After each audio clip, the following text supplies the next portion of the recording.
Cheese foam recipe: 60 grams cream cheese, 60 grams whipping cream, 15 grams sugar. Mix everything. 55-gram milk. Whip everything.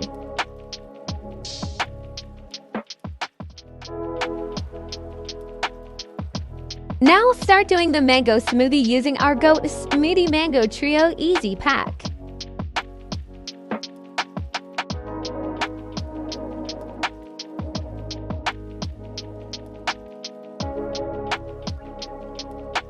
Add cheese foam to your mango smoothie.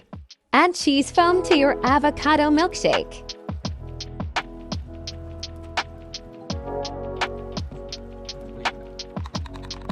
You can try this way too.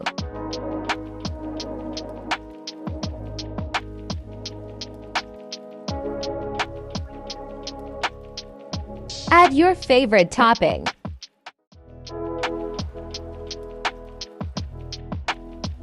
Ready to drink.